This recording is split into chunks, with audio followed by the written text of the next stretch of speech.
याच्यानंतर बातमीपत्रामध्ये पुढची बातमी जालन्यामधून आहे। जालन्यात देव दाखवतो म्हणून एकाला 42,000ला लुबाडलं गेलं। जालना बस स्थानकामध्ये बसची वाट पाहत असलेल्या एका शेतकऱ्याची तुम्हाला देव दाखवतो असं सांगून फसवणूक केली गेली। खडा हातावर ठेवून रुद्राक्ष करून देतो असं सांगत भामट्यानं हातचलाखी केली। तुकाराम खेत्रे यांच्या खिशातील रोख रक्कम, अंगठी असा 42,000 रुपयांचा मुद्देमाल त्यानं लंपास केला। सदर बाजार पोलीस ठाण्यामध्ये या सगळ्या संदर्भात गुन्हा दाखल झालाय। हातात दगड ठेवून त्याचा रुद्राक्ष करतो असं म्हणत भामट्यानं हातचलाखी केली।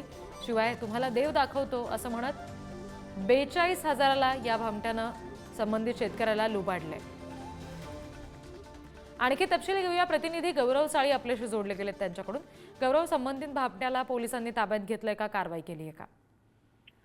रीती आपण जर पाहायला गेलं तर ही घटना जी आहे ही जालना शहरातील बसस्थानक परिसरात घडली आणि या ठिकाणी देव दाखवतो म्हणत याने शेतकऱ्याला लुबाडण्याची ही घटना आहे। आपण जर पाहायला गेले तर शेतकरी तुकाराम खेत्रे हे बसची वाट बघत होते बसस्थानकवर।